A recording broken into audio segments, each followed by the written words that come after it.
Praise the Lord, जय मसीह सबको। रात को सब ठीक से सोए आप लोग? परेशानी तो नहीं हुई रात को किसी को नींद आने में या बहुत गर्मी लगी हो? इसका मतलब नींद तो अच्छे से पूरी। मैंने सोचा हाल चाल सो नहीं पाए इसलिए अभी नींद आ रही होगी आराधना में। रोकने वाला भी है ना हमारे विरोध में खड़ा है, जो बहुत ज़ोर से हमारे विरोध में इसलिए खड़ा हुआ है ताकि पवित्र आत्मा की जो उपस्थिति आपके दिलों में आनी चाहिए, जो उपस्थिति जो भरपूरी आनी चाहिए वो ना आए। इसलिए तो मैं देख रही थी कि कितने सारे लोग तो सो रहे थे बहुत ज़ोर ज़ोर से, जबकि बहनें तो बहुत दूर चली गई थी नींद में। कुछ भाई लोग भी कुछ सो रहे थे। उसमें से बाकी में से कुछ लोग आंखें खोलकर वो बस इधर उधर लोगों को देख रहे थे, कौन क्या कर रहा है। पास्टर जी बाद में आपको रिकॉर्डिंग दे देंगे तो उसमें अच्छे से देख लेना कि किसने आराधना की है, किसने नहीं की। अभी आपका काम नहीं है ये देखना कि कौन क्या कर रहा है। आप यहाँ आए हो अपना टाइम खर्च करके, मेहनत से पैसा खर्च करके, तो आप आंखें बंद करके प्रभु के साथ ध्यान लगाइए। इधर उधर दूसरों को देखने की ज़रूरत नहीं है। उसके लिए बैठे हुए हैं हम लोग बाकियों को देखने के लिए कि कौन क्या कर रहा है। तो सारे लोग अगर ध्यान लगा कर बैठें तो ज़्यादा मेरा तो नुकसान नहीं होगा, लेकिन आप लोग का नुकसान हो सकता है। मैं सोचती हूँ नुकसान ना हो, इतनी मेहनत की है प्रभु के दास ने, फ़ायदा ही हो। तो इसलिए ध्यान से बैठिए। एक तो वैसे ही काम कर रहा है करने वाला विरोधी, फिर हम भी उसको मौका क्यों दें। कहते हैं ना कि बंदर को तो पेड़ पर चढ़ना ही है, लेकिन आप उसको सीढ़ी लगा कर क्यों देना चाहते हैं कि वो क्या करे, आसानी से चढ़ जाए। तो इसलिए क्या करें, अलर्ट रहें, है ना, अलर्ट रहें बहुत। आइए थोड़ा शुद्ध हो जाइए प्रभु यीशु मसीह के लहू में जय बोलते हुए ध्यान से। अभी ना बहनें भी अभी अलर्ट हो जाइए। सो लिया बहुत अच्छे से, कल तो जल्दी छोड़ा था। शुद्ध हो जाइए। मुझे नहीं लगता कि इतनी आराधना की है कि थक गए होंगे आप लोग, और आपसे अभी होगा नहीं। शुद्ध हो जाइए प्रभु यीशु मसीह के लहू में, मुंह खोलकर बोलते हुए प्रभु यीशु मसीह के लहू में जाए, प्रभु यीशु मसीह के लहू में जाए, क्रूस पर चढ़ाए गए प्रभु यीशु मसीह के लहू में जाए। प्रभु आपके लहू से हमें धोकर आप शुद्ध कीजिए, हमें से प्रत्येक को आपके लहू में धोकर आप शुद्ध कीजिए। प्रभु एक एक को आपके लहू में शुद्ध कीजिए। प्रभु आप शुद्ध कीजिए। हमारा भरोसा आपके पुत्र प्रभु यीशु मसीह के लहू पर है, जो हमारी दृढ़ चट्टान है। प्रभु आपका लहू हमारी ढाल है। विरोधी कितना ही बड़ा क्यों ना हो, आपके लहू की सामर्थ्य से हम जयवंत हो जाते हैं। प्रभु यीशु मसीह नासरी के नाम में हर अंधकार की शक्तियों के प्रभाव को जो नहीं डालती है तोड़ डालते हैं। प्रभु भर जाए एक छुटकारा पाए इस समय में आपकी आत्मा की ओर सामर्थ्य से। प्रभु महान प्रभु यीशु मसीह का लहू हमें शुद्ध कर देता है, जो हमें पवित्र कर देता है। प्रभु यीशु मसीह का लहू जो हमें पवित्र करता है, शुद्ध करता है। धन्यवाद आपके पुत्र प्रभु यीशु मसीह के लहू के लिए। धन्यवाद, लहू के द्वारा हम जयवंत हैं। धन्यवाद, उस लहू के द्वारा हम जयवंत हैं। पवित्र कर दे, पवित्र कर दे, शुद्ध कर, एक एक को पवित्र कर प्रभु यीशु मसीह के नाम में। शुद्ध कर प्रभु महान, शुद्ध कर प्रभु यीशु मसीह के नाम में, प्रभु यीशु मसीह के लहू में शुद्ध कर प्रभु यीशु मसीह के लहू में। मन और विचारों को पवित्र कर दे, हमारे दिलों को पवित्र कर दे, शुद्ध कर दे प्रभु यीशु मसीह, पवित्र कर दे। सारे बंधन काट डाले जाएं प्रभु यीशु मसीह। धन्यवाद, धन्यवाद, धन्यवाद। हालेलुया, हालेलुया, हालेलुया,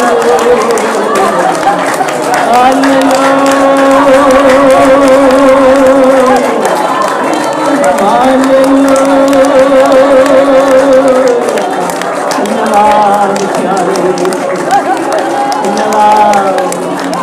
धन्यवाद सूर्य देवा, धन्यवाद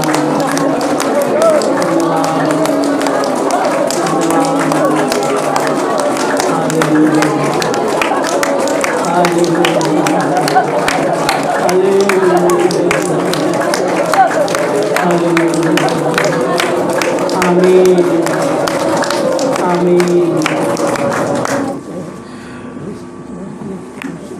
आदि और अंत तू ही है,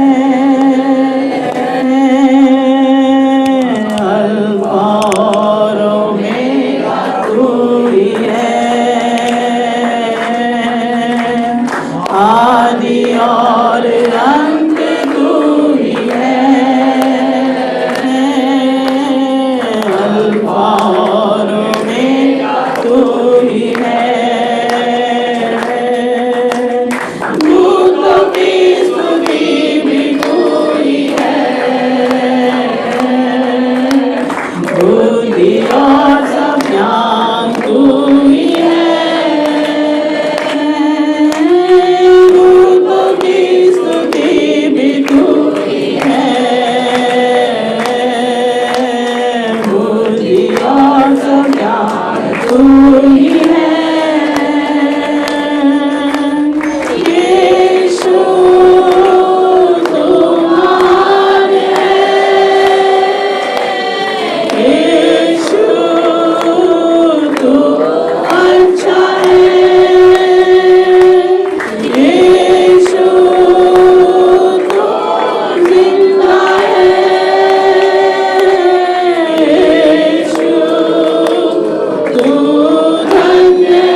सारे गुनाहों के लिए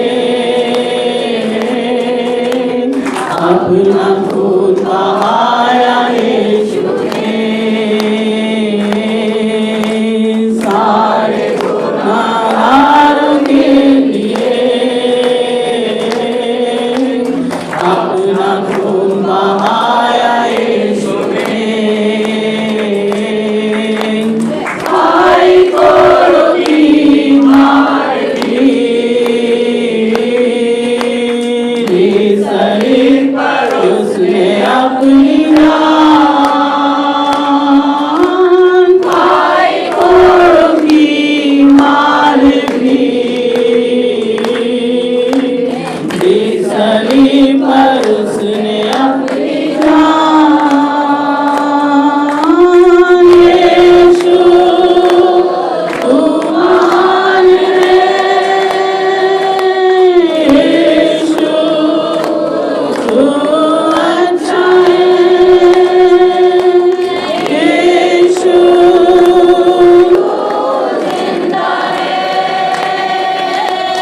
यीशु तू धन्य है, दूतों की स्तुति भी तू ही है, बुद्धि और संज्ञान तू ही है, दूतों की स्तुति भी तू ही है, बुद्धि और संज्ञान तू ही है। वायदा किया है तूने, वायदा तू करता है पूरा, वायदा किया है तूने, वायदा तू करता है पूरा,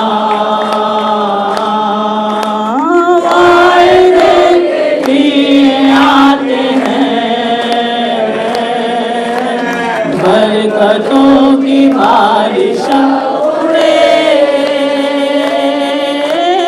वायदे लिए आते हैं, बरकतों की बारिश उड़े, यीशु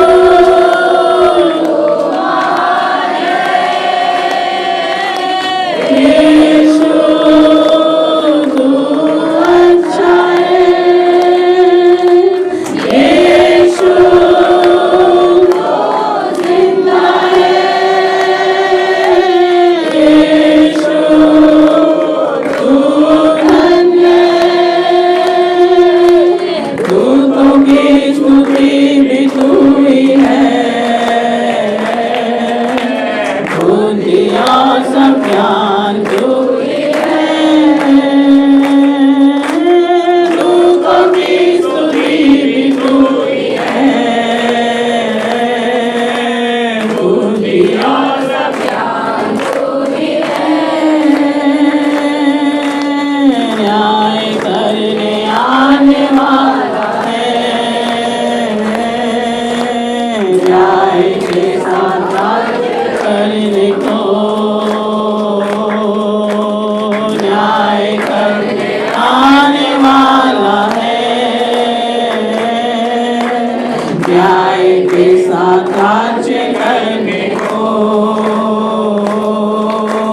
धर्मियों को ले जाएगा, सिंहासनों पर राज्य करेंगे,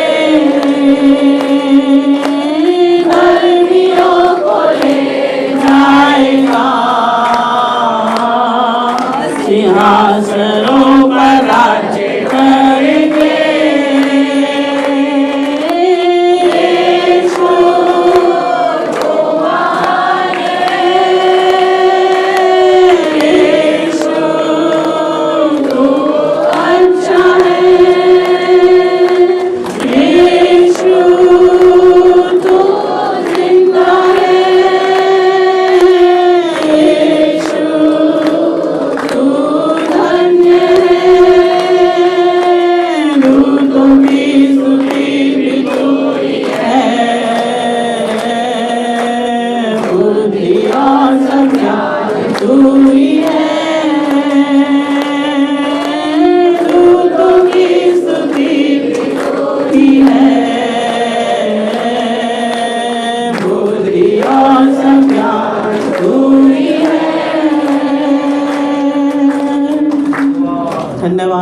नमः।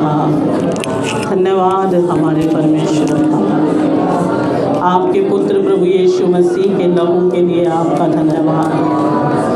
आपके पुत्र प्रभु यीशु मसीह का लहू जिसके द्वारा हमारा छुटकारा होता, जिसमें ढांपे जाकर, जिसमें छुपकर हमें आपके नज़दीक आने का मौका मिलता है। प्रभु महान आपका धन्यवाद। इस समय में आपके उसी पवित्र लहू में आप हम सबको ढांप लीजिए प्रभु, छुपा लीजिए प्रभु। आप उस पवित्र लहू में हमें ढांप लीजिए, शुद्ध कीजिए हमारे दिलों को सामर्थ्य और पवित्र लहू के द्वारा। धन्यवाद करते हैं हमारे परमेश्वर, आपके पवित्र और मीठे नाम की स्तुति करते हैं। धन्यवाद स्वर्गीय बाप, आपकी तारीफ, आपकी महिमा, आपकी बड़ाई है। धन्यवाद दिए गए इस समय के लिए, धन्यवाद करते हैं।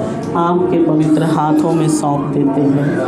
हमारे प्रभु यीशु मसीह के नाम में प्रार्थना मांगते हैं। आमीन आमीन। आइए आज के वचन के लिए मत्ती रचित सुसमाचार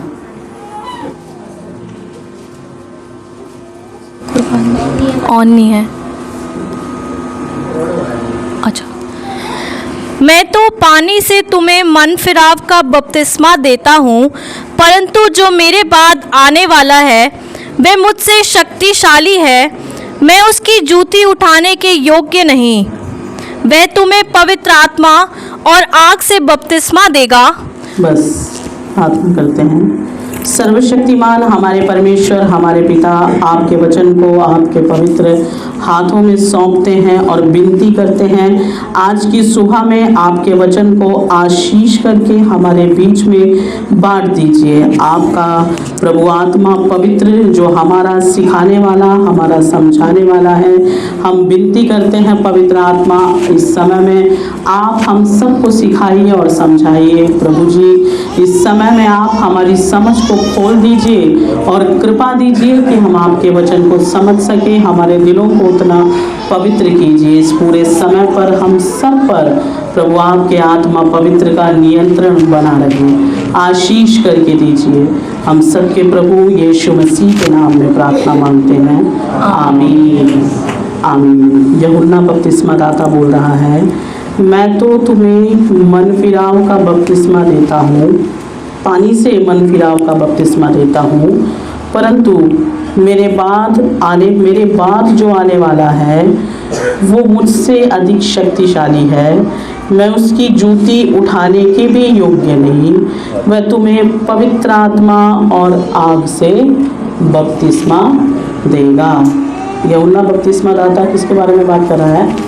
प्रभु यीशु मसीह के बारे में बात कर रहा है। तो लोगों को प्रचार करते वक्त बोल रहा है, देखो मैं तो तुम्हें पानी से बपतिस्मा दे रहा हूँ मन फिराव का, पापों की क्षमा के बाद, लेकिन मेरे बाद कोई है जो बहुत शक्तिशाली है और वो जल्दी आने वाला है।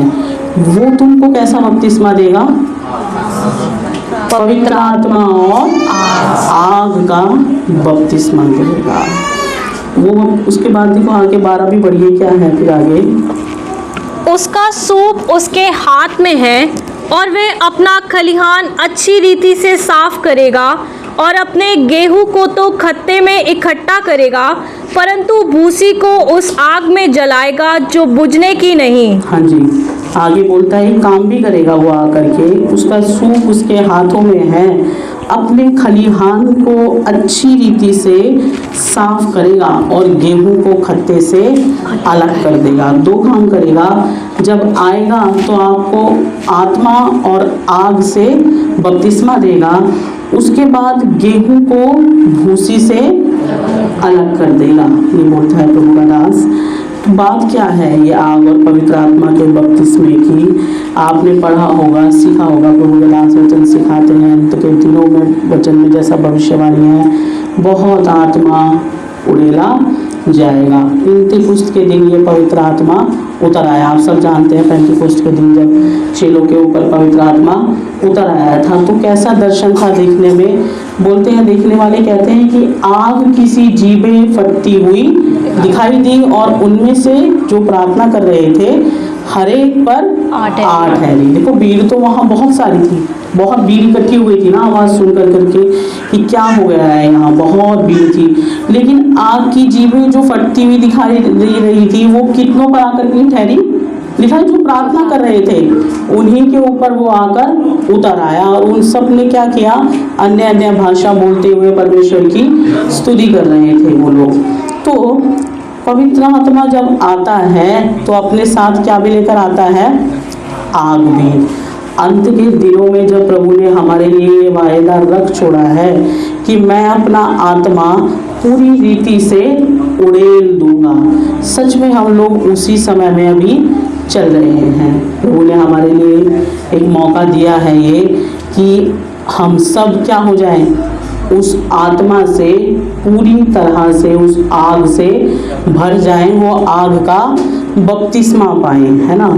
आगे बोलता है वो अपने खलिहान को अच्छी रीति से साफ करेगा। खलिहान का मतलब किसान अपनी फसल को जहाँ रखता है या इकट्ठा करके रख देता है। तो बात क्या होती है उसके साथ साथ, जब वो गेहूँ वहाँ रखता है तो साथ साथ में क्या भी है, भूसी भी है वहाँ पर। लेकिन अभी किसान ने सफाई नहीं की है ना, अभी तो बस स्टोर कर दिया, रखते जा रहा है। समय आने पर क्या कर देगा किसान, भूसी और गेहूं को अलग अलग कर देगा। भूसी किस काम आ जाएगी, जलाए जाने के अलावा और किसान बोलता है किसी काम की नहीं है। ये भूसी जब प्रभु मुझसे रात बात कर रहा था, ये सब लोग सो गए, तो मैं प्रार्थना के बाद मनन कर रही थी, प्रभु कल की सुबह में क्या होगा आपका संदेश आपके लोगों के लिए। तो तकरीबन रात 2:30 बजे के करीब प्रभु मुझसे बात करना शुरू किया। तो ये सब बहनें सो रही थी जो मेरे रूम में। मैंने बोला भाई माफ़ करना, मुझे लाइट ऑन करना ही पड़ेगा। मेरे घर वालों को तो आदत है ऐसे ही बेटाइम कभी भी प्रभु बात करता तो मैं लाइट ऑन कर देती हूँ। उनको तो पता है भाई ये लिखेगी अपना करना है इनको मैंने बोला भाई थोड़ी देर के लिए एडजस्ट कर लो और क्या करना है, मुझे अभी लाइट ऑन करना पड़ेगा। तो रात जब प्रभु मुझसे बात किया तो मैं बोली थी प्रभु ये क्या है ये भूसी। उससे तो समझते हैं हम, जो दृष्टांत आपने दिया वो तो शारीरिक रीति से तो हम समझते हैं कि भूसी और गेहूं में फ़र्क, लेकिन आत्मा में ये भूसी क्या है, आप क्या बोल रहे हो कि गेहूं और भूसी को अलग अलग कर देगा। तब पवित्र आत्मा मुझे बोलता है कि आजकल विश्वासियों के भीतर अपनी मनमर्जी में चलने की बहुत भूसी का ढेर लग गया है ना। नंदा सिस्टर जगाना उनको, क्या लग गया, ढेर लगा है अपनी मनमर्जी में चलने का। यह आत्मा में देख रही थी अपनी मर्जी अपनी धुन में चलते हैं। जब हम अन्य जाति थे, जब तक हमारा उद्धार नहीं हुआ था तब हम थोड़ा अन्य मनमर्जी में चलते थे, लेकिन तब भी एक था जिसका होल्ड था हमारे ऊपर। पूरी तरह तो नहीं चलते थे ना, तब भी उसका होल्ड था, उसका डर था कि ये काम इस दिन हम नहीं कर सकते। जैसे बोलते थे ना भाई आज के दिन में हम नॉनवेज नहीं खा सकते हैं, होल्ड था, डरते थे ना उससे, उसकी पकड़ थी कि नहीं कर सकते हैं काम। तो उसने भी नहीं पूरा हमें मनमर्जी में चलने के लिए छोड़ा हुआ था। लेकिन प्रभु में आने के बाद तो प्रभु का वचन तो क्या कहता है, अपने आपे का, लूका 23 पढ़ा हुआ ना हमने, अपने आपे का इनकार कर दो। तो प्रभु में आने के बाद तो मनमर्जी में चलने का सवाल ही पैदा नहीं होता। तो प्रभु लेकिन क्या बोल रहा था, ढेर ढेर ढेर सारा भूसी दिलों में जमा है। कौन सी भूसी, अपनी मनमर्जी में चलने का वो भूसी जमा हुआ है। देखो किसान जब सफाई करेगा अपने खलिहान की, अगर किसान आएगा और वो अपने खलिहान की सफाई करेगा तो वो गेहूं को अलग कर देगा, भूसी को अलग करेगा और उठाकर उसे जलाने के लिए दे देगा।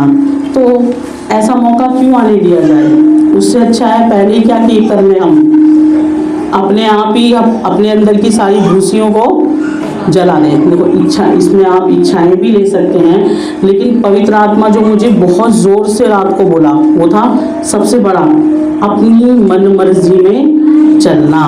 ये बहुत बड़ा पाप है प्रभु के सामने, अपने आप अपनी मर्जी के अनुसार चलना।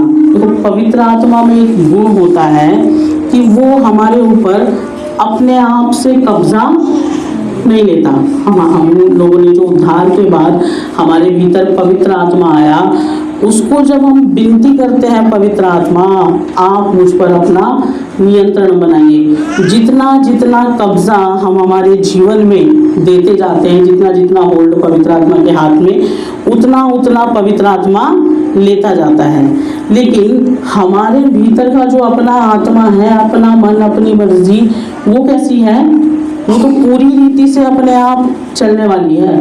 उसको हमें बोलने की जरूरत नहीं पड़ती कि क्या कर, ऐसा करना चाहिए या नहीं करना चाहिए। वो तो पहले से आगे क्या दिखाता है हमें, ऐसा करना हमारे लिए ठीक होगा, यही मेरे लिए अच्छा है। वो हमें हमेशा, प्रभु मुझे रात को बोलते हैं कि ऐसा दिखाता है कि मैं ही सबसे ज़्यादा बुद्धिमान हूँ और मैं ही बहुत समझदार हूँ। मुझे जो मालूम है वही सबसे अच्छा ज्ञान है, मुझे सबसे ज़्यादा नॉलेज है, मुझे मालूम है जो मुझे मालूम। अपनी दृष्टि में बुद्धिमान बना देता है ये मन मर्जी में चलने वाला पाप प्रभु के सामने। जबकि प्रभु का वचन कहता है कि हम लोगों को अपनी मन मर्जी किसके सामने सरेंडर करते जाना है? परमेश्वर के सामने, पवित्र आत्मा के सामने। आसान भाषा में बोल सकते हैं, पवित्र आत्मा के सामने। एक दिन में होने वाला काम नहीं है, रोज रोज रोज रोज रोज रोज जब आप सरेंडर करते जाएंगे तो एक ऐसा समय आता है हमारी लाइफ में जब पूरी तरह से पवित्र आत्मा हमारे ऊपर नियंत्रण ले लेता है। लेकिन कहीं से तो शुरुआत करनी पड़ेगी ना इसकी। अगर हम शुरुआत ही नहीं करेंगे तो कैसे लेगा पवित्र आत्मा हमारे ऊपर नियंत्रण? इसीलिए शुरुआत करना ज़रूरी है। प्रभु चाहता है हम अपने भीतर की मन मर्जी को कम से कम इन अंतिम दिनों में तो छोड़ दें। अब तक चलते आए अपनी मन मर्जी में, विश्वासी हैं हम, ठीक है, वचन सीखा हुआ है, सीख रहे हैं, लेकिन फिर भी पवित्र आत्मा क्या बोल रहा है? कौन सी भूसी जमा कर रखी है दिलों में? अपनी मन मर्जी में चलने वाली, और उसी के अनुसार चलते जाते हैं। उसमें चलने के कारण कितनों की बुद्धि तो बिगड़ जाती है,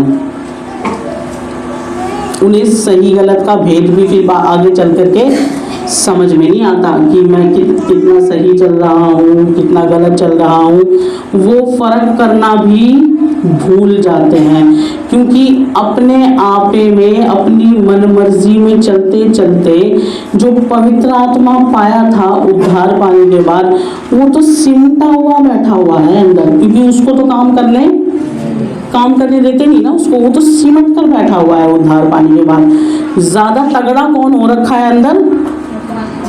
अपनी आत्मा तगड़ी हो रखी है, अपनी खुद ही तगड़ी हो रखी है, अपनी मर्जी वो ज़्यादा पावरफुल बनकर के अंदर बैठी है। तो वो ज़्यादा पावरफुल है, ज़्यादा तगड़ी है, तो फिर चलाती भी कौन है? फिर चलाएगा भी वही। पवित्र आत्मा को तो क्या कर दिया है? साइड में बैठा दिया है ना।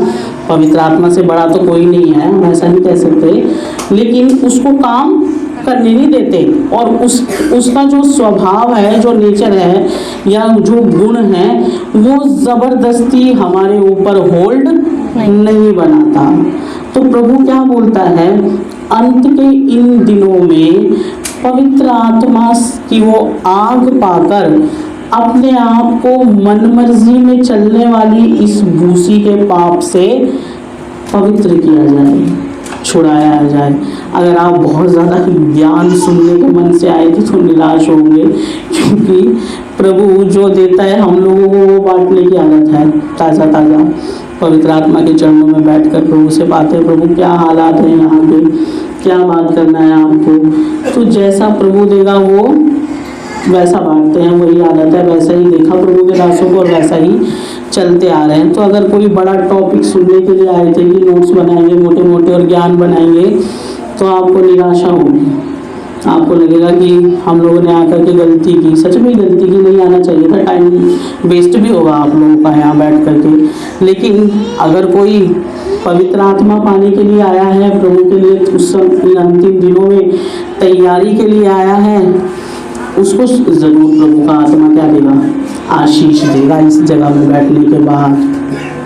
तो प्रभु बोलता है आजकल के विश्वासियों के भीतर अपनी मन मर्जी में चलने का बड़ा पाप है। एक वचन पढ़िए जरा, रोमियो की पत्री, ये सब पढ़े हुए वचन है, लेकिन पवित्र आत्मा जब बोल दिया,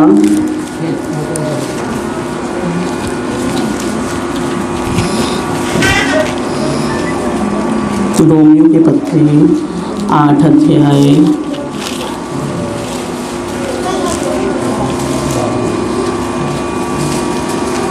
पढ़ दीजिए इसका 14 वचन।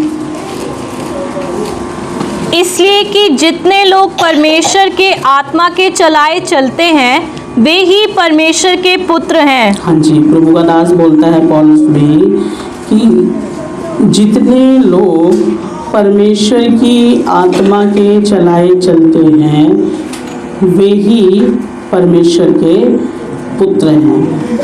तो एक सवाल भी आ सकता है, आप ऐसा भी कह सकते हैं हम तो अभी जी छोटे विश्वासी हैं और हमें आत्मा में चलना नहीं आता है, या हमें पता नहीं पवित्र आत्मा कैसे बात करता है, हमें उस बात की भी समझ नहीं है, कभी बात भी नहीं किया पवित्र आत्मा ने, तो फिर हम आत्मा में कैसे चले।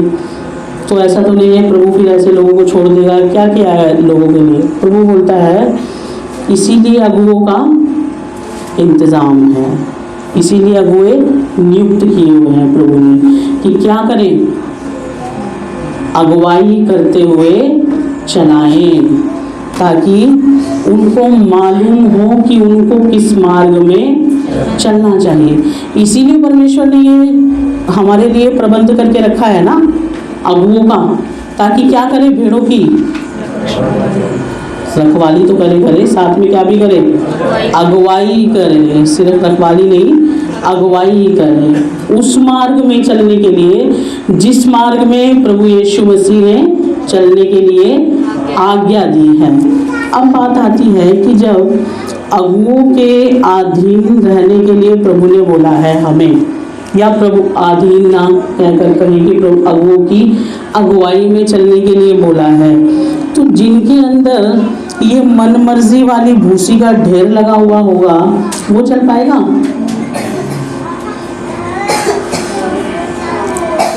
चलेगा? नहीं चल पाएगा, क्योंकि उसके अंदर क्या मजबूती से तगड़ा होकर के बैठा है, अपनी मन मर्जी, बहुत मोटी होकर के बैठी है, बहुत तगड़ी, उसको अपनी मर्जी में चलने की आदत है और उसको ये पसंद आता है, उसे यही अच्छा लगता है। तो अगुए की अगुवाई में चलना तो बड़ा कठिन काम लगेगा ना, क्योंकि क्या करेगा अगुआ समय समय पर, चरवाहा तो क्या भी कर देता है, छड़ी भी लगाता है, सोटी भी लगाता है ना, छड़ी भी लगा देता है बीच बीच में। तो भाई मन मर्जी में चलने वाले को पिटाई कहाँ अच्छी लगी, वो क्या बोलेगा, कौन तुम्हारी मार खाए, भाई हमारे पास अच्छी जॉब है, घर है, पैसा है, तंदुरुस्त है, हम पढ़े लिखे हैं, घर बार है हमारे पास, सब ठीक ठाक है, हम क्यों आपकी मार खाएं, या आपके अधीन होकर चले, या आपकी अगुवाई में चले। हम कैसे चल सकते हैं, हमें परमेश्वर का वचन मिला हुआ है, बाइबल हमारे पास भी है, हम क्या कर सकते हैं, अपने आप से चल सकते हैं। तो कैसे चलेंगे अपने आप से, वचन को अपनी अपनी सुविधा के अनुसार इस्तेमाल करते हुए। लेकिन अगर अगुओं के अधीन होकर मैं और आप नहीं चलेंगे, देखो हम चलते आए ना प्रभु के दास लोगों के अधीन, मेरा तो जीवन का ऐसा ही अनुभव है, बहुत अधीन रह करके चलने का। एक बार अगर प्रभु के दास ने कोई बात बोल दी तो पत्थर पर लकीर जैसा हो जाता था हमारे लिए। तो हमारे घर में ऐसी आदत है हमारी फैमिली को, एक बार प्रभु के दास ने कोई बात बोल दी तो बस आखिरी फैसला वही है। इतना ज़बरदस्त होल्ड था हमारे घर पर प्रभु के दास का, हमारे परिवार पर। क्यों था, क्यों था ऐसा होल्ड, क्यों था नंदा सिस्टर ऐसा? पास्टर जी बहुत पैसे देते थे हमें, क्योंकि अपनी मन मर्जी को, इस भूसी को अपने अंदर कभी जमा नहीं होने दिया। प्रभु के दासों से सीखा हुआ था ना, अगुओं के अधीन रहो। इस मन मर्जी की भूसी का ढेर तो छोड़ो, तिनका भी नहीं आने दिया कभी अपने अंदर। कोई बात नहीं, उसको तो आग लगेगी ना ऐसी बातें करने से, इतना लंबा नहीं है दूर तक। क्या बोल रहे थे हम लोग? भूसी का ढेर, बड़ा बड़ा बंडल, बड़ी बड़ी बोरियां तो छोड़ो, तिनका भी नहीं कभी आने दिया अपने अंदर, प्रभु की दया से। ऐसा नहीं कि प्रभु ने मजबूर किया, अपने आप अपनी मन मर्जी को सरेंडर करते रहे। देखिए, लोगों को प्रभु के अधीन होकर के चले, प्रभु के आत्मा के अधीन होकर के चले। मेरी आवाज़ आती है पीछे भैया? हाँ, प्रभु के अधीन होकर के चले, प्रभु के आत्मा के। ये तो एक बहुत बड़ी बात है कि प्रभु के आत्मा के अधीन होकर के चले। हमें जो प्रभु के दास हमारे सामने दिखाई पड़ते हैं, जो हमें चलाते हैं, जब उनके अधीन होकर चलना ही इतना मुश्किल है, तो आप बताओ प्रभु का दास ज़्यादा सख्त है या पवित्र आत्मा ज़्यादा सख्त है? पवित्र आत्मा बहुत सख्त है। प्रभु के दास तो फिर भी बहुत रहम दिल होते हैं। वो तो मनुष्य है ना। वचन क्या कहता है? हमारा ऐसा महायाजक नहीं जो हमारे साथ हमारे दुखों में दुखी ना हो सके। कौन है? प्रभु यीशु मसीह, है ना, ऐसा महायाजक। तो प्रभु ने जो अगुए हमें दिए हमारे बीच में से, वो भी हमारे जैसे मनुष्य है ना। तो जानते हैं कि हम लोग, हमारा मिट्टी का स्वभाव है, हमारे भीतर क्या क्या कमज़ोरियां हैं, हम मनुष्य हैं, कहाँ कहाँ पर हम निर्बल हो जाते हैं, कहाँ कहाँ पर हम थोड़ा गिर जाते हैं, कहाँ कहाँ हम टूट जाते हैं, कहाँ कहाँ पर हमसे गलतियां हो जाती हैं। तो प्रभु के दास लोग क्या करते हैं? बहुत सारी बातें सहते हुए हमारा बोझ उठा लेते हैं।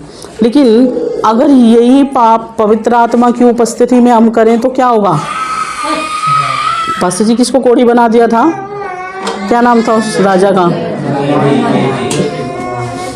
हाँ नहीं, वो तो वो वाला था, वो जो धूप जलाने के लिए घुस गया था, उसकी बात कर रही हूँ।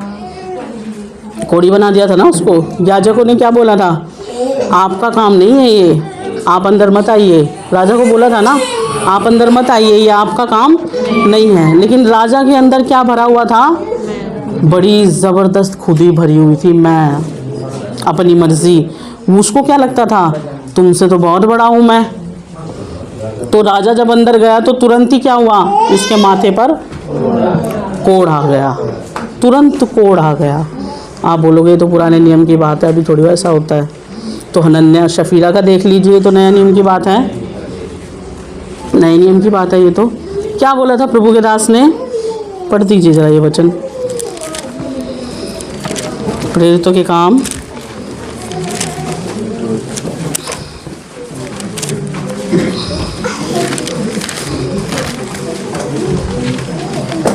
5 अध्याय।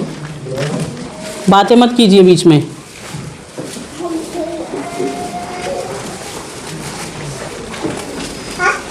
प्रेरितों के काम 5 अध्याय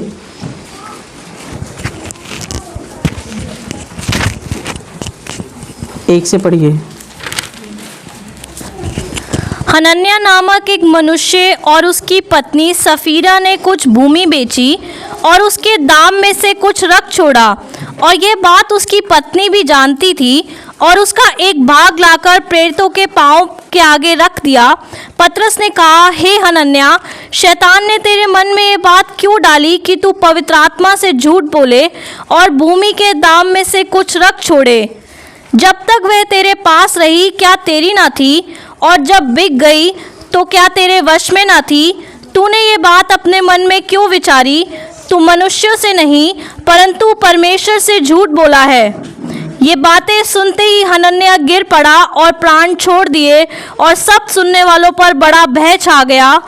फिर जवानों ने उठकर उसकी अर्थी बनाई और बाहर ले जाकर गाड़ दिया। बस बस बस, ज़्यादातर लोगों को मालूम होगा, लेकिन अगर छोटे विश्वासी हैं तो छोटा करके थोड़ा सा कहानी बताते हैं। क्या हुआ? हनन्याह शफीरा नाम के 2 हस्बैंड और वाइफ थे कलीसिया में। पहली सदी की कलीसिया जब बना प्रेरितों के द्वारा, तो 2 पति पत्नी हैं। उस समय में कलीसिया, आप अगर 4:32 में पढ़ोगे तो लिखा है, और विश्वास करने वालों की मंडली एक चित्त और एक मन के थे। यहाँ तक कि कोई भी अपनी संपत्ति अपनी नहीं कहता था, परंतु सब कुछ साझेगा था। उस समय में कलीसिया एक चित्त और एक मन की थी। लोगों का मन इस तरह था एक दूसरे के लिए, उस प्रेम में भरा हुआ था पवित्र आत्मा के, कि जैसी जिसकी ज़रूरत होती थी अपना माल, अपनी संपत्ति बेचकर भी एक दूसरे की ज़रूरतों को पूरा कर दिया जाता था। उस समय में ये नहीं लगता था कि ये तेरा है या ये मेरा है, क्योंकि कैसा लगता था, हमारा है, पवित्र आत्मा के प्रेम के कारण ना, साझे का। तो वो उस तरह का माहौल कलीसिया में बना हुआ था, उस तरह का माहौल चल रहा था। उसी के बीच में ये 2 पति पत्नी भी हैं कलीसिया में। अब इनके अंदर कौन सा वाला है, अपना वाला है ना, अपनी मर्जी वाला। तो क्या किया इन्होंने, ज़रूर बातचीत की होगी। देखो आपस में क्या बोला होगा, उन्होंने भी पास्टर जी को कुछ ला करके दे दिया, उन्होंने भी कलीसिया में ये दे दिया, देखो फला लोगों ने भी कलीसिया में वो दे दिया। हम दोनों अगर कुछ नहीं देंगे तो हमारा नाम खराब हो जाएगा। हमें भी क्या करना चाहिए, कुछ ना कुछ दे देना चाहिए ले जाकर। कम से कम पास्टर को ये तो लगेगा हम भी पवित्र हैं, हमारे अंदर कोई बुराई नहीं है। नहीं तो पास्टर को लगेगा मैं कम पवित्र हूँ, है ना, मैं कम पवित्र हूँ, वो ज़्यादा पवित्र है मुझसे। तो क्या योजना बनाई कि चलो ज़मीन बेचते हैं अपनी, और ऐसा करेंगे इसमें से कुछ हिस्सा भाई अपने लिए भी रख छोड़ेंगे, क्योंकि कल का क्या पता हमें भी तो चाहिए होगा।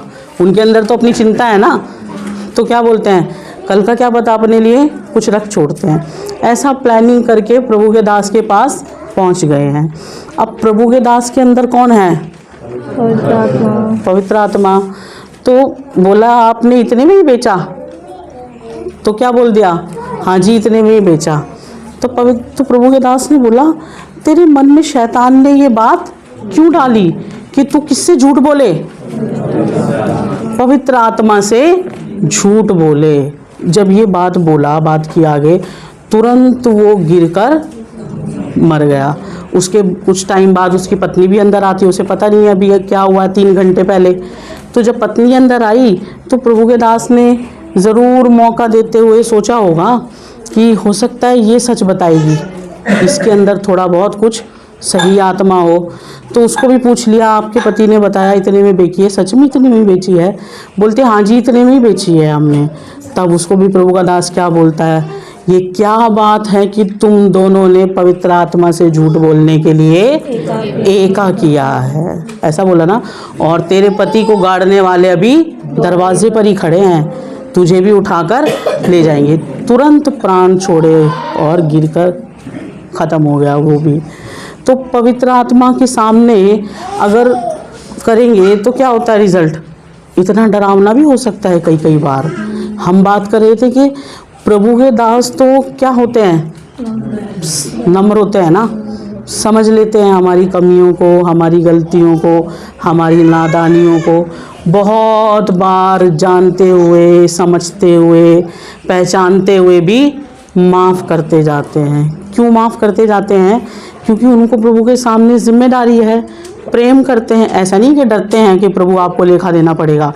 चलते चलते चलते चलते चरवाहे और भेड़ का संबंध इतना गहरा होता जाता है कि एक चरवाहे को अपनी भेड़ के लिए बहुत चिंता होती है। सच बोलती हूँ, इतनी चिंता अपनी पत्नी की नहीं होगी, अपनी माँ की नहीं होगी, अपने भाई की नहीं होगी, किसी की नहीं हो सकती। ये सब रिश्ते बोलने के लिए बहुत सगे हैं, खून के हैं, लेकिन पवित्र आत्मा के प्रेम से बंधा हुआ जो हमारा संबंध है उससे ज़्यादा मजबूत नहीं है। तो एक सेवक के अंदर या एक चरवाहे के अंदर भेड़ के लिए जो चिंता और जो प्यार, जो मन होता है, वो और किसी के लिए नहीं हो सकता।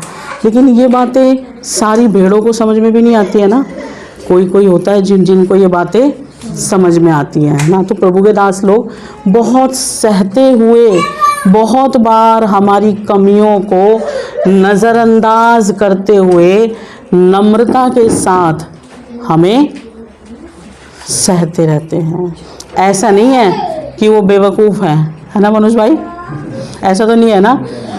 बहुत बार मनोज भैया ऐसा होता है, लोग ऐसा समझते हैं हमें कि हम बेवकूफ़ हैं, क्योंकि हम कुछ बोलते नहीं है ना, चुपचाप रहते हैं, सीधे रहते हैं, जैसे हाँ जी, कुछ पता होने के बाद भी चुप रहते हैं। अब क्या करें, प्रभु ने स्वभाव बदल दिया ना हमारा, तो चुप रहते हैं, सह लेते हैं।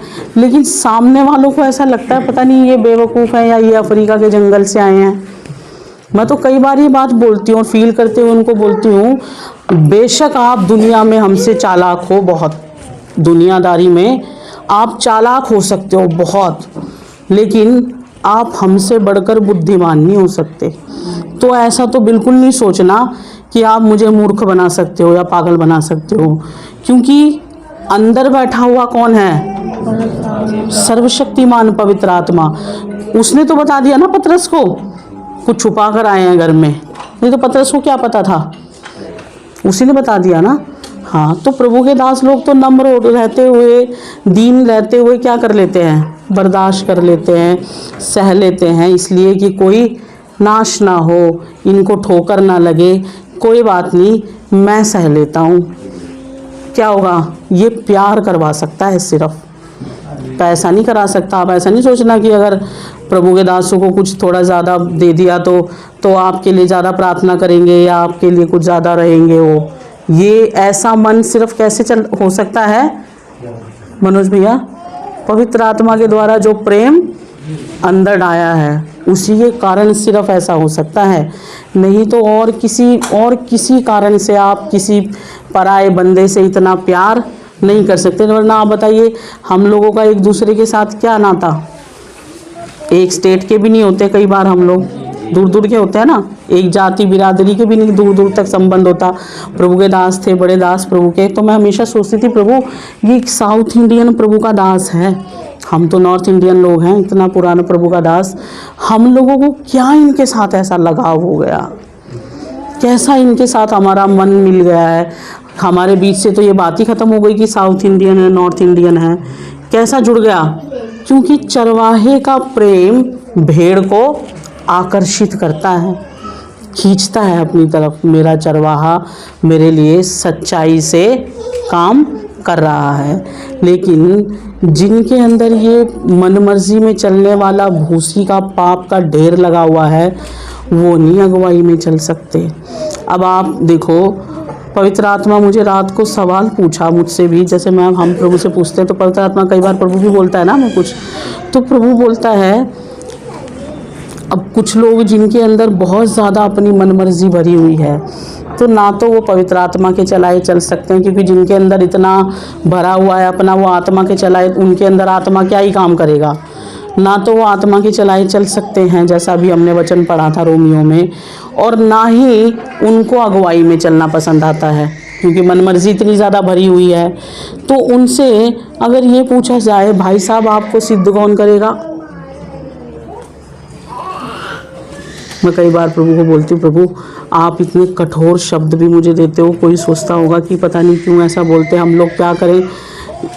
डायलॉग भी ऐसे बोलता है पवित्र आत्मा। सच में रात को मुझसे जब बात कर रहा था तो बोलता है, ऐसे लोगों से सवाल पूछा जाए, भाई साहब आपको सिद्ध कौन करेगा? फिर पवित्र आत्मा में तो आप चल नहीं सकते, क्योंकि आपका जीवन ऐसा है, आपका मन ऐसा, इतना ढेर लगा हुआ है आपके अंदर।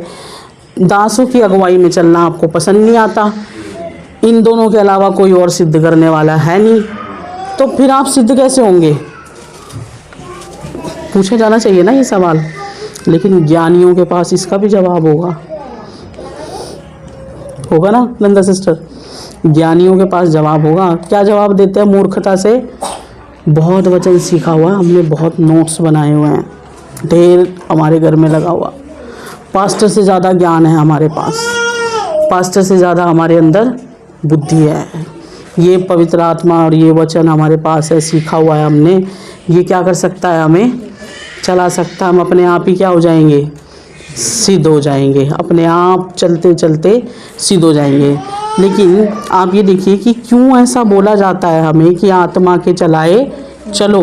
निकालिए जरा ये यशायाह नबी की किताब। कोई बात नहीं, थोड़ी सी गर्मी है अगर,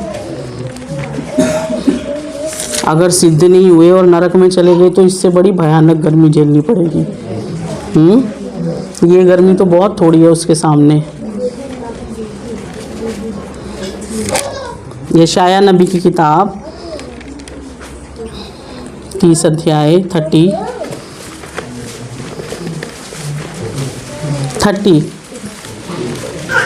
30 अध्याय 30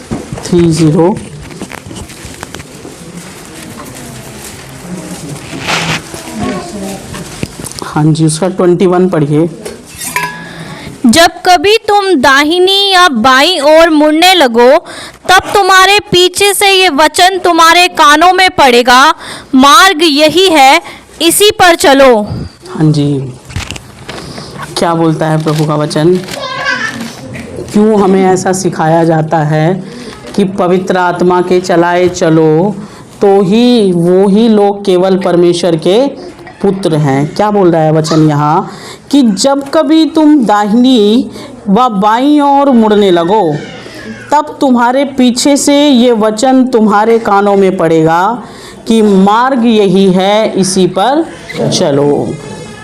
अगर मैं और आप अपनी मनमर्जी को पवित्र आत्मा के अधीन करते जाते हैं, रोज़ रोज़ रोज़ छोड़ते हुए, प्रभु मैं अपनी ये मनमर्जी अपने भीतर से छोड़ देता हूँ, प्रभु मैं ये मनमर्जी छोड़ देता हूँ। अगर आप रोज़ रोज़ ऐसे एक एक ढूंढ कर अपने दिल के कोने कोने से अपनी मनमर्जी के वो सारे भूसे चुग कर निकालोगे, तो ये पवित्र आत्मा पूरी रीति से आपके और मेरे ऊपर नियंत्रण ले लेगा। फिर फ़ायदा क्या होगा कि जब कभी मैं या आप दाहिनी या बाईं ओर मुड़ने लगे, किससे? सही मार्ग से। ये ट्रैक दिया है ना हमें चलने का। अगर इससे लेफ़्ट या राइट हम लोग क्या करने लगे, मुड़ने लगे, तो बोलता है प्रभु का वचन, तो तुम्हें एक आवाज़ सुनाई देगी पवित्र आत्मा की, जो तुमसे ये कहेगा मार्ग यही है, इसी में चलो। ये फ़ायदा है आत्मा में चलने का। आत्मा में चलने वाले लोगों को समय ऐसा नहीं कह सकते कि अगर हम थोड़ा थोड़ा प्रभु में आत्मा के अधीन होते गए तो भाई पूरा सिद्ध हो गए, कोई गलती नहीं होगी। हम लोग गलतियां करते हैं, सीखते सीखते जाते हैं। पवित्र आत्मा हमें सिखाता है। एक समय ऐसा आता है जब पूरी तरह नियंत्रण ले लेता है।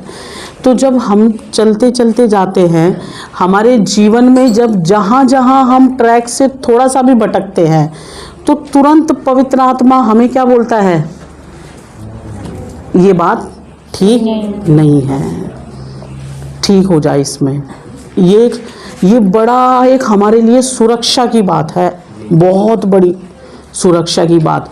जब संसार में इतना धोखा, इतना अंधकार भरा हुआ है चारों तरफ के माहौल में, जब इतनी भटका देने वाली आत्माएं हैं, जब इतना भटका देने वाला प्रचार है चारों ओर के माहौल में, तब इस अंधकार से भरे हुए, इतने धोखे से भरे हुए संसार में चलते हुए, वो भी अपनी मनमर्जी भी अंदर भरे हुए चलते हुए, कितना मुश्किल है चलना, बहुत मुश्किल। लेकिन अगर मैं और आप पवित्र आत्मा के अधीन होते होते जाएंगे, तो ये आत्मा हमें क्या करता रहेगा? समय समय पर जहाँ जहाँ हम गड़बड़ करेंगे, वहाँ वहाँ हमें सही करता जाएगा, बताता जाएगा ऐसा करना सही नहीं है। यही आत्मा तो है जो हमें क्या करता है?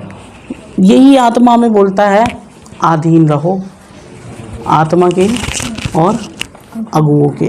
प्रभु का वचन कहता है प्रभु के दासों के अधीन रहो, जो तुम्हें सिद्ध करते हैं, तुम्हारे प्राणों के लिए जागते हैं। यही आत्मा करता है विवश। ये आत्मा हमें विवश करता है अधीन रहने के लिए। हमारे अंदर का आत्मा मन मर्जी से भरा हुआ आत्मा नहीं कभी भी विवश कर। वो अपने माँ बाप के अधीन ना रहने दे हमें। प्रभु के दास के अधीन क्या रहने देगा? वो नहीं रहने देगा किसी के अधीन। वो तो क्या कहता है, भाई अपनी मर्जी में चलना मुझे भाता है, मैं अपनी मर्जी में ही चलूँगा। सच में ये पवित्र आत्मा हमें सिर्फ ऐसा नहीं कि जब प्रभु के दास हम लोगों को बहुत प्यार से चलाते हैं, हमारे लिए भलाई करते हैं, कई बार जब कोई बात हमारे खिलाफ भी हो जाती है, मैंने तो अनुभव से सीखा हुआ है ये बात, खिलाफ भी हो जाती है। प्रभु के दास भी मनुष्य होते हैं ना, हमें लगता है कि ऐसा नहीं करना चाहिए था उनको हमारे साथ। उस हालात में भी ये आत्मा मुझे और आपको क्या बोलेगा? वचन कहता है प्रभु के दास के अधीन रहें। ये आत्मा अगर उस समय में तो भटकने के चांसेस बहुत ज़्यादा है ना, क्योंकि उस समय में तो क्या लगता है, ये तो प्रभु का दास होके भी गलती कर दिया। हमें दूसरों की गलती जल्दी मिलती है ना, बहुत जल्दी मिलती हैं, तो उस समय में भटकने के चांसेस बहुत ज़्यादा होते हैं। उस टाइम में भी ये पवित्र आत्मा हमें बोलेगा इसी मार्ग में बना रहे, क्योंकि सही मार्ग यही है, यही ठहराया गया है। देखो मुझे इस बात की समझना प्रभु ने उद्धार पाने के थोड़े टाइम बाद ही दे दिया था, प्रभु की दया से। बिल्कुल नए नए जब हम प्रभु में आए, बिल्कुल शुरुआत में ना, तभी प्रभु ने ये बातें समझा दिया था प्रभु की दया से। प्रचार नहीं सुना था कहीं तब तक, पता नहीं पवित्र आत्मा अंदर से कैसे सिखाता था। बाद में तो प्रभु के दासों से मीटिंग्स में जा कर वचन भी सीख लिया था, अधीनता का बहुत ज़्यादा। तो शुरू में प्रभु ने सिखा दिया था। मेरे अंदर एक बात ना फीड हो गई थी, बहुत चट्टान की तरह मजबूती के साथ बैठ गई थी, कि प्रभु ने अपनी अनंत योजना में मुझे इस दास के हाथ में सौंपा है। ये दास को मुझे सिद्ध करना है, ये मुझे सिद्ध करेंगे, इनके हाथ में मुझे सौंपा है, इन्हीं के द्वारा मुझे सिद्ध होना है। ये योजना है परमेश्वर की अनंतकालीन। तो अगर मैं मेरी मन मर्जी में चलते हुए दाएं या बाएं भाग जाऊं तो क्या होगा मेरा? बोलिए। मैं ऐसे चुप नहीं बैठने देती दिल्ली में। प्रदीप भाई तो इतना वचन सिखाया हुआ आप लोगों को। क्या होगा? दाएं या बाएं भाग जाऊं अपनी मन मर्जी में चलते हुए, भाई मेरे को ये पास्टर पसंद नहीं है, इसके साथ मेरे को चलना नहीं, इस पास्टर के।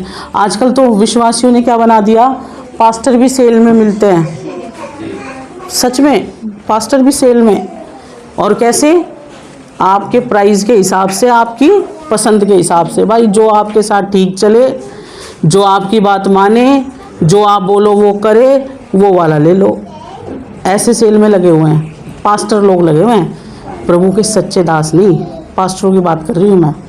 कैसे लगे हुए हैं? सेल में लगे हुए हैं। अभी हम लोग दिल्ली आ रहे थे तो बहनें शॉपिंग कर रही थी ना, तो बोल रही थी दीदी ये वाले सूट ना सेल में लगे हुए हैं, है ना। सेल तो सभी समझते हैं, ऐसे लगे हुए हैं। तो बहुत देखो, शैतान ने भी ना विश्वासियों के लिए इतनी सुविधा कर दी है कि उनके लिए ऐसा इंतज़ाम कर दिया है पास्टरों का, भाई तकलीफ़ वकलीफ़ उठाने की ज़रूरत नहीं है आप लोगों को।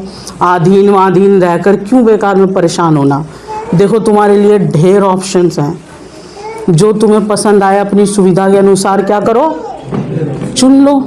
विश्वासियों ने वचन को उल्टा कर दिया। हमें सिखाया तो ये गया है, प्रभु का वचन तो ये कहता है कि अधीन रहो, जैसा प्रभु का दास हमें चलाए हम वैसा चलें। लेकिन अभी विश्वासियों ने उलट दिया वचन, नए हो गए ना, मॉडल हो गए ना, 21वीं सदी है। तो क्या बोलते हैं, जैसा हम पास्टर को चलाना चाहते हैं पास्टर वैसा चलना चाहिए तो हमें पसंद आएगा, नहीं तो हमें नहीं पसंद आता जो हमारी बात नहीं मानता। बहुत फेस की ये प्रॉब्लम हम लोगों ने।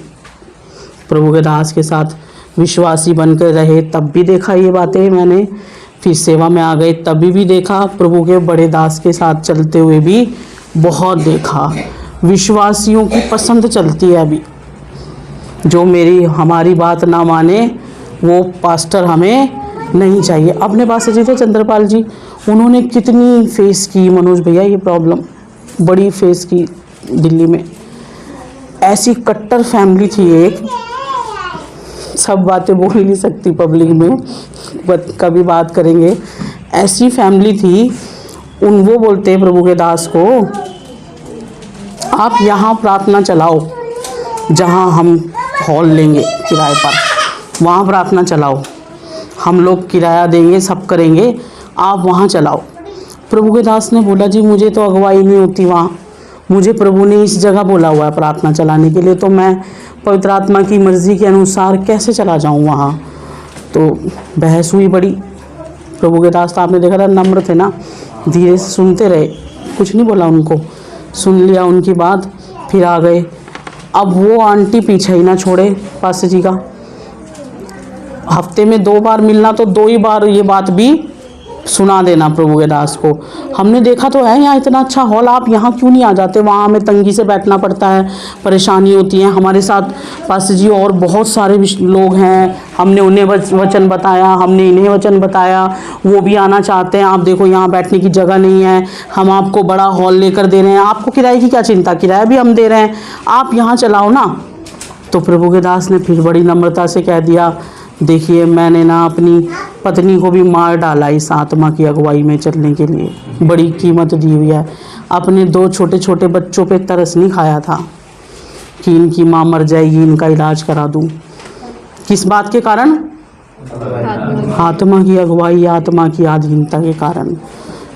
बहुत बर्दाश्त करने के बाद एक दिन प्रभु के दास ने एक कठोरता से सुना दिया उनको, बहुत कठोरता से।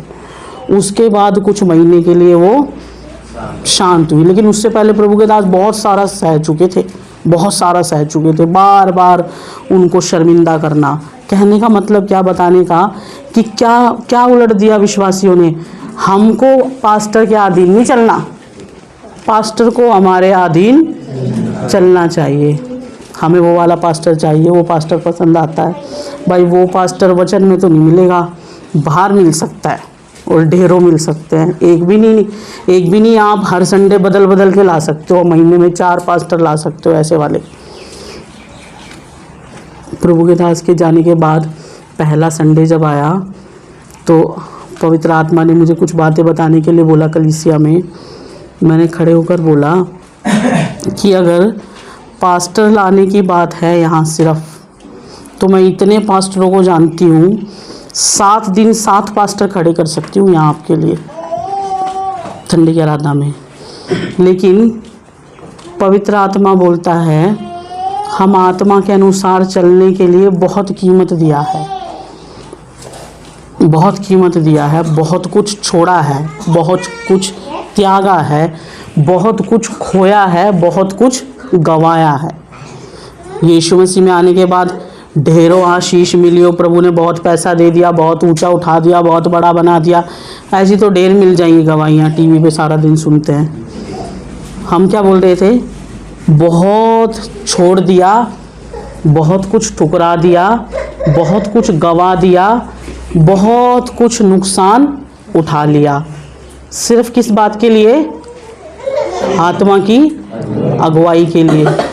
तो आप लोगों की मनमर्जी के लिए नहीं कलीसिया में होने दे सकते कुछ। मेरे सामने भी उठाया था ना, पास्टर जी तो चले गए, वो थोड़ी गए सवाल उठाने वाले। तो ये बात सबके सामने बोल दिया। मैंने बोला जब तक प्रभु का आत्मा जिसके लिए बोलेगा वही यहाँ पर खड़ा होगा। हम नम्रता के साथ प्रार्थना करते रहेंगे यहाँ। तो अगर अधीन रहने वाला होगा, आपके अंदर ये आत्मा अगर काम करेगा, तो ये आपको नेगेटिव परिस्थितियों में भी, नेगेटिव बोले क्या बोल सकते हैं, नकारात्मक भी समझ आ जाएगा, उल्टी विपरीत परिस्थितियों में, जो परिस्थितियाँ हमें पसंद नहीं आती, जो बातें हमें पसंद नहीं आती, जो बातें हमें अच्छी नहीं लगती, वो सब हमारे साथ होने के बाद भी ये आत्मा बोलेगा अपने दास के अधीन रहो, क्योंकि प्रभु ने इन्हीं को ठहराया है। प्रभु की दया से ये बहुत पहले समझ आ गया था, बहुत पहले, बहुत अच्छी तरह से समझ में आ गया था कि अगर मैं भाग जाऊं दाएं बाएं तो मोड़कर तो मुझे यहीं लाएगा, है ना, छोड़ेगा तो है नहीं। समर्पण किया हुआ तो क्या करेगा, मेरा कान मरोड़ेगा और इधर ही लाएगा, इसी दास के अधीन लेकर आएगा। फिर बेइज्जती होके आना पड़ेगा, बेइज्जती होके आना पड़ेगा ना, फिर भाग गए थे और घाटा उठा के आना पड़ेगा और बेइज्जती हो जाएगी। इससे अच्छा क्या है, पहले ही अधीन रहो, ना बेइज्जती होगी ना घाटा होगा, उल्टा प्रभु के सामने क्या होगा, प्रभु भी हमें आदर के योग्य समझता है। मेरा वचन मानने के कारण सह रहा है। ऐसा नहीं समझना कि कुछ सहा नहीं है, ऐसे ही बैठे हैं यहाँ, बहुत कुछ सह कर बैठे हैं। कितने भी बड़े प्रभु के दास क्यों ना हो, है तो मनुष्य है ना सब, सबसे कुछ ना कुछ तो हो ही सकता है, नहीं हो सकता? ज़रूर हो सकता है। जब कभी मेरे सामने ऐसी परिस्थितियाँ आती थी जो हमें दुख देने वाली लगती थी प्रभु के दास की ओर से, हमें लगता था ये हमारे साथ अन्याय हो गया, ये सही फैसला नहीं है, फिर भी कभी प्रभु के दास के सामने मुंह नहीं खोला, सवाल भी नहीं खड़ा किया उनके सामने, आपने ऐसा क्यों किया, कभी नहीं। अभी तो वो है नहीं, प्रभु के सामने पहुंचेंगे अगर मैं और आप मिले वहाँ तो पूछ लेना जो बात अभी यहाँ बैठकर बोल रही हूँ कितने % सच है। कभी नहीं बोला प्रभु के दास के सामने, मुंह नहीं खोला। क्यों किया ऐसा आपने हमारे साथ? चुप रहकर क्या किया? प्रभु का वचन कहता है, ये आत्मा बोलता था आधीन रहो, क्योंकि इस दास को मेरे लिए नियुक्त किया गया है, इसी के द्वारा मुझे सिद्ध करेगा। भाई प्रभु के दास के अंदर अगर कुछ कमी है, कुछ भी है, वो मेरी सिरदर्दी नहीं है, वो मेरी सिरदर्दी नहीं है। मेरे को क्यों पढ़ना उसमें? कौन देख लेगा वो सब? मेरा और उनका न्याय करने वाला वो देख लेगा। अगर कुछ अन्याय भी हो गया प्रभु के दास से, वो भी मनुष्य हैं, गलतियां उनसे भी हो सकती हैं, तो परमेश्वर न्याय करने के लिए बैठा है। हम कौन है फैसला सुनाने वाले? लेकिन ये ज्ञान की बातें, ये सही समझ की बातें कौन देगा? पवित्र आत्मा। अगर मन मर्जी के भूसे का ढेर आपके दिल में भरा हुआ है, आने देगा वो इस स्वाधीनता में? वो तो उल्टा बोलेगा हमारी पसंद के अनुसार चलोगे तो आपके साथ संगति है, नहीं तो आप कहीं और हम कहीं और। इसलिए प्रभु बोल रहा है कि बहुत मन मर्जी का भूसी जमा है दिलों में, और इन्हीं दिनों में पवित्र आत्मा की आग के द्वारा प्रार्थना कीजिए, प्रभु मेरे भीतर से मैं ये भूसी जलाने के लिए आज दे देता हूँ, अपनी मर्जी से, वो नहीं जलाएगा ज़बरदस्ती। प्रभु मैं दे देता हूँ, जला दो मेरे भीतर से, मुझे आज खाली कर दो। मैं आज तक चलता आया, आज तक चलता रहा ऐसे, लेकिन प्रभु मैं आज अपने आप को अर्पण करता हूँ, अर्पण करती हूँ। ढूंढ कर निकाल कर कहिए, पवित्र आत्मा आज इस आग से मुझे पूरी रीति से पवित्र कर दे। प्रार्थना कीजिए। प्रभु के दास ने टाइम दिया था मुझे 11:30। प्रार्थना कीजिए। आइए।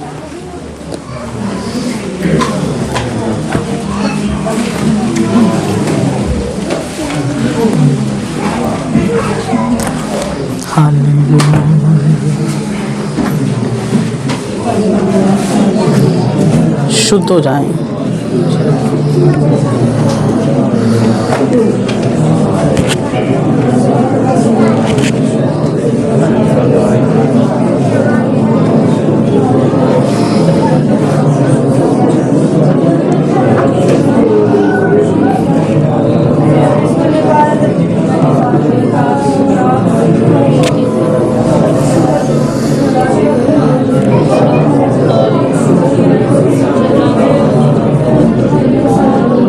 हालेलुया,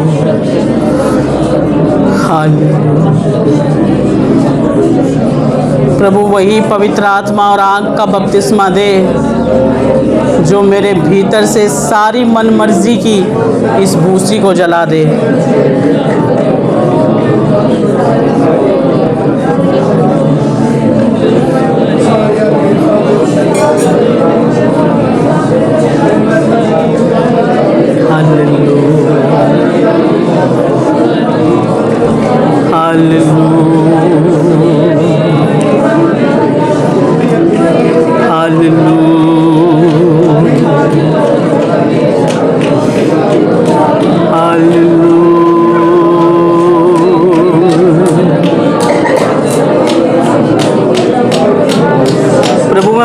चल लिया अपनी मन मर्जी में, मैं बहुत चलती रही आज तक। मेरे दिल के भंडार में ये भूसी बहुत जमा हो गया।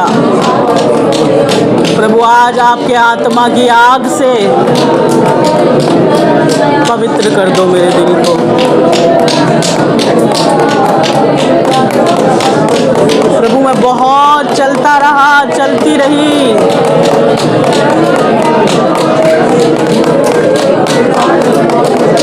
हालेलुया हालेलुया आमीन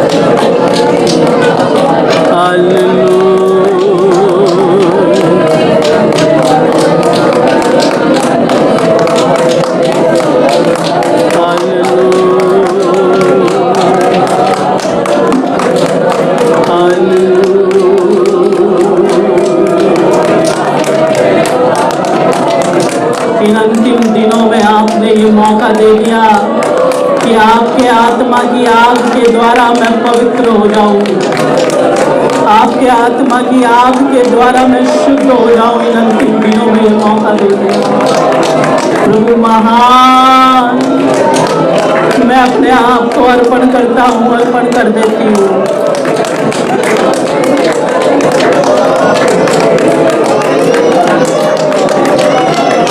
मेरी मन मर्जी को जला दीजिए इस आत्मा की आग के द्वारा।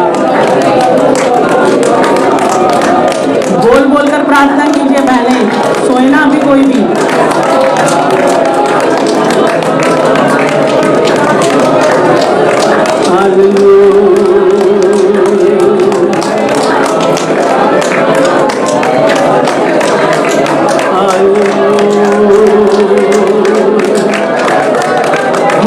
पवित्र आत्मा वही आग में जो पीछे तुमसे दिल कर आया, तुम्हारे भीतर की सारी मन पर भी जल जाए, मेरे भीतर का सारी अशुद्धताएं जल जाए।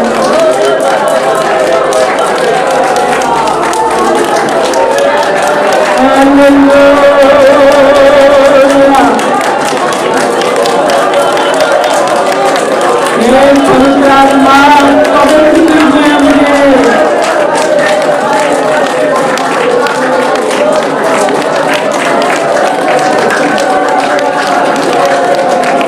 आत्मा की वो आग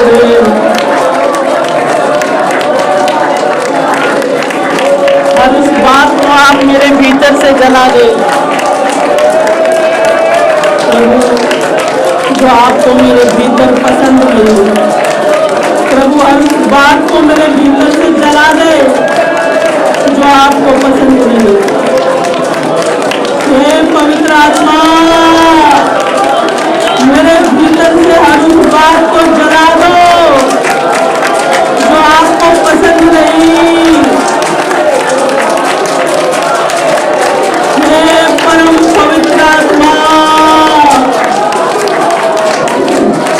मैं अर्पण कर रहा हूँ, मैं अर्पण कर रही हूँ।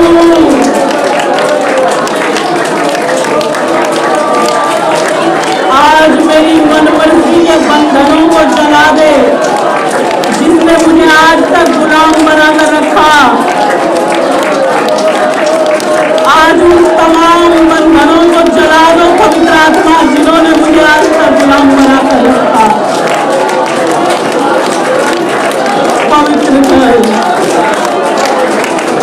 पेंटेकोस्त के दिन के समान आज से पवित्र कर मुझे।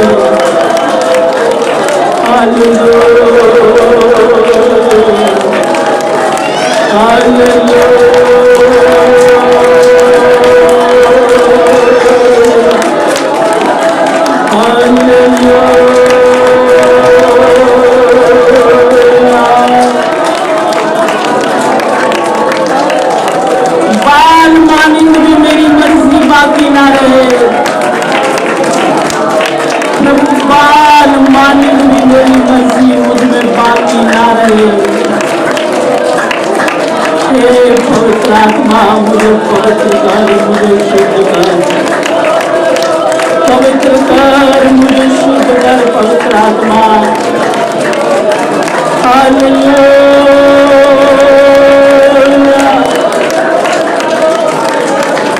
हालेलुया।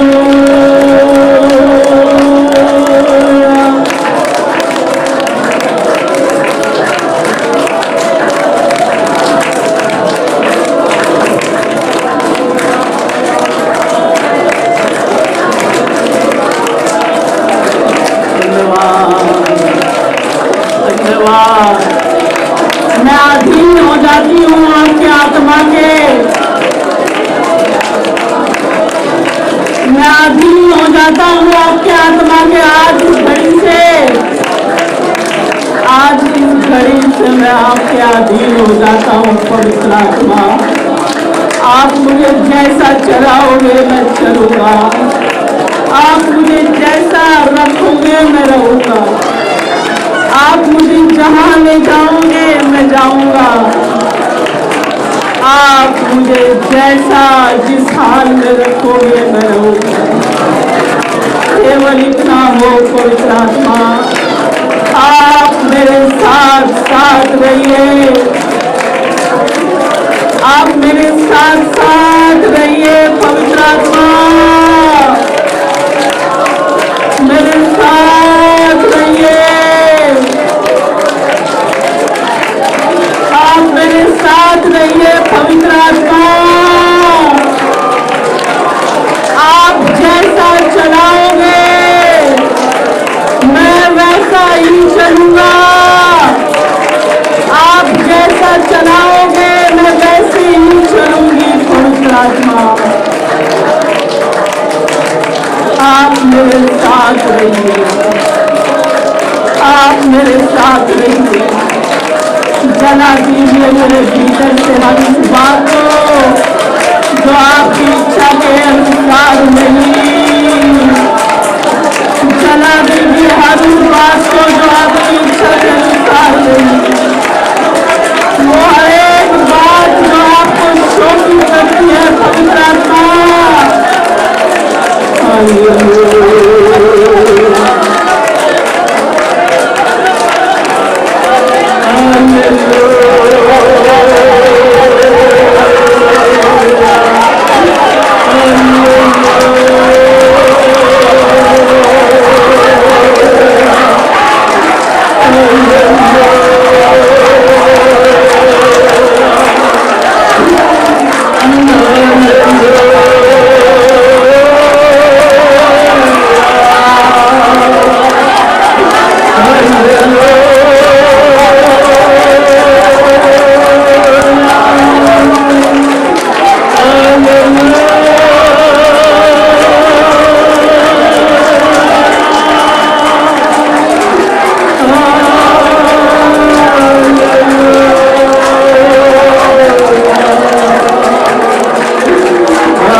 मेरा जीवन आपका है, मेरा जीवन आपका है। आप मेरे मालिक हो, मेरे स्वामी हो, आप मेरे प्रभु हो। आप मुझ पर राज्य करो, आप मुझे चलाओ।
में भेजी गई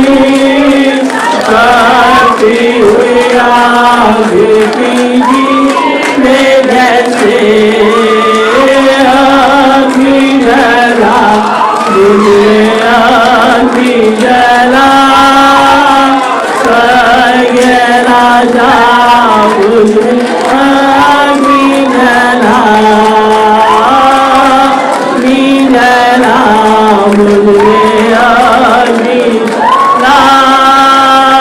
स्वर्ग राजा मुझमें अग्नि जला मैं और जो कुछ मेरा अपना है वेदी में अर्पण करता हूँ मैं और जो कुछ मेरा अपना है वेदी में अर्पण करता हूँ अग्नि जला मुझमें अग्नि जला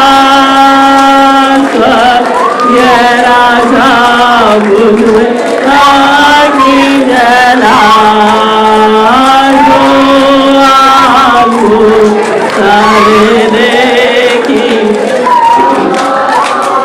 झाड़ी के बीच में जलते हुए जो आपको सारे देखी माँ झाड़ी के बीच में जलते हुए अग्नि जला मुझमें अग्नि जला स्वर्ग राजा मुझमें अग्नि जला मुझमें अग्नि जला स्वर्ग राजा मुझमें अग्नि जला मैं और जो कुछ मेरा अपना है वेदी में अर्पण करता हूँ मैं और जो कुछ अग्नि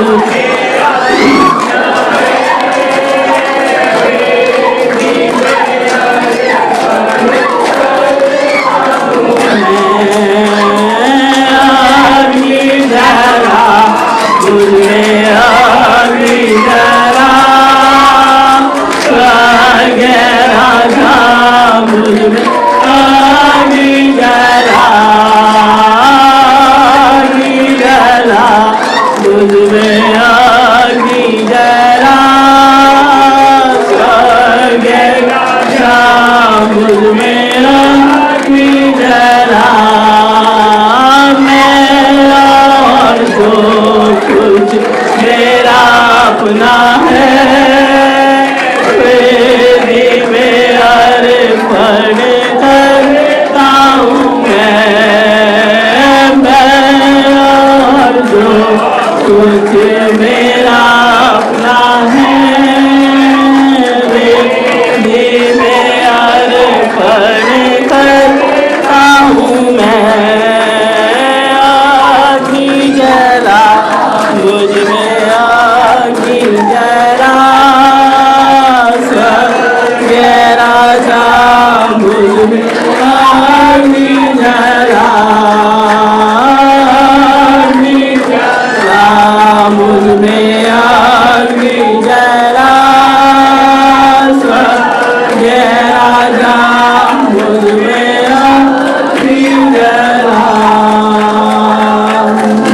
धन्यवाद धन्यवाद हमारे स्वर्गीय बाप आजाद कर हमें हर प्रकार के बंधनों से जिनसे शैतान ने आज तक बांध कर रखा था अपनी मनमर्जी के उन सब बंधनों से हमें आजाद कर दो पवित्र आत्मा जिनसे आज तक हम बंधे हुए थे हमें आजाद कर दो पवित्र आत्मा इन दिनों में आप हमें आजाद कर दो धन्यवाद करते हैं धन्यवाद पवित्र आत्मा धन्यवाद पवित्र आत्मा धन्यवाद पवित्र आत्मा धन्यवाद पवित्र आत्मा आजाद करेंगे तो हर प्रकार के बंधनों से सारे मन मर्जी के बंधनों को जला दे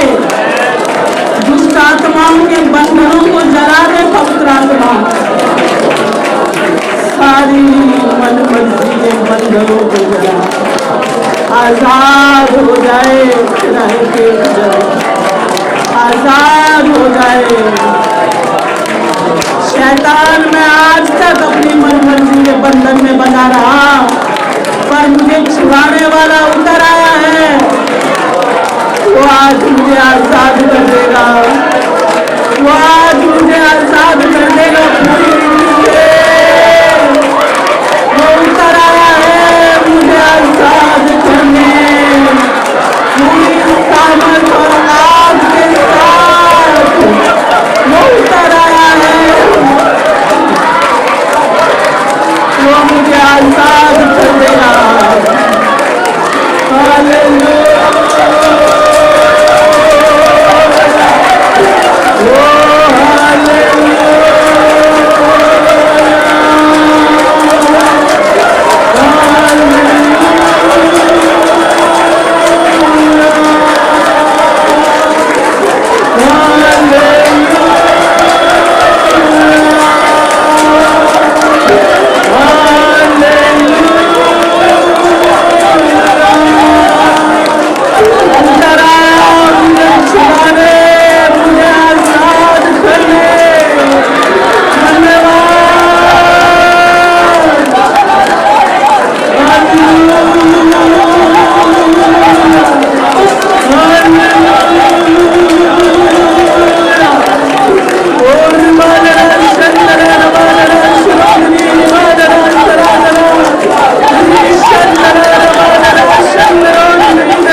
बेशक आज तक अपनी मन मर्जी में चलते आए हो, यदि दाऊद के समान नम्र होते हुए उसे कहेंगे, पिता एक बार फिर से उद्धार का आत्मा मुझे दे और आपके आत्मा पवित्र को मुझसे अलग ना कर, यदि टूटे हुए हृदय से उससे विनती करेंगे तो आज फिर एक बार आपको छुड़ाने के लिए, आपको चलाने के लिए उतर आया है, आपके लिए ही जान दिया है, उतर आया है आपको छुड़ाने के लिए।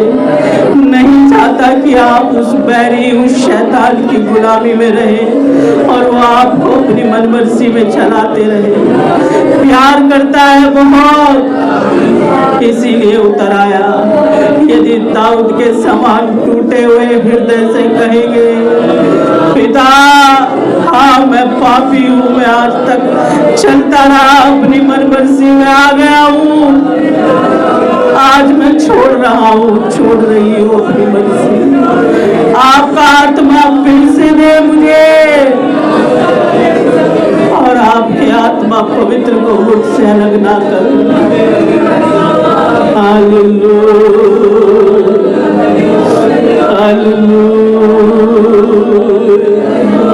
प्रभु आपके आत्मा को मेरे अंतिम श्वास तक मुझसे अलग ना कर। इस संसार में जब इतना धोखा, इतना अंधेरा, इतना फरेब है, जब इतना भटका देने वाली आत्माएं है प्रभु बाहर, तब आपके आत्मा पवित्र का हाथ मुझसे कभी ना छूटे, जो मुझे अंत तक आपके सत्य के मार्ग में चला सकता है। प्रभु मान आपका आत्मा पवित्र मुझसे अलग ना करे। धन्यवाद मेरे यीशु, मेरे पिता, धन्यवाद प्रभु, धन्यवाद प्यारे यीशु। हालेलुया, हालेलुया, आमीन, आमीन। प्रभु के दास आगे आकर प्रार्थना करते हुए समाप्त करते हैं।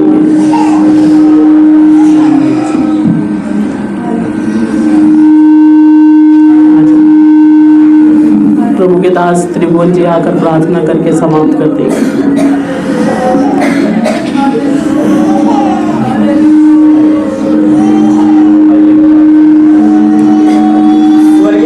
धन्यवाद देते हैं परमेश्वर, इसमें ये ले लो, सुंदर वचन के लिए मेरे परमेश्वर जो प्रभु आपने हमें दिया प्रभु। और सच में प्रभु हमारे मन की आंखें आप जो चीज है प्रभु, और अपनी मन मर्जियों के इस भूसे को प्रभु यीशु मसीह तेरी वेदी पर जलाने में प्रभु हम सफल हो जाए मेरे परमेश्वर। शैतान नहीं चाहता प्रभु कि अपनी मन मर्जी के भूसे को प्रभु तेरी पवित्र वेदी में रखे और पवित्र आत्मा तेरी आग आकर के उसे जलाए मेरे परमेश्वर। प्रभु हम विनती करते हैं प्यारे परमेश्वर, हम सब भाई बहनों की आप अगुवाई करें प्रभु।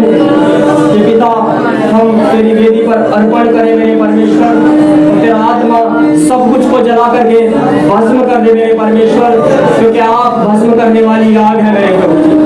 पिता हम विनती करते प्रभु, हम सबको आप आशीष दो, बरकत दो प्रभु, आत्मा में प्रभु आगे बढ़े और आपके और नजदीक प्रभु और करीब आ जाए प्रभु।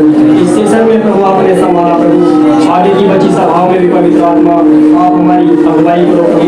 हम सब भाई बहनों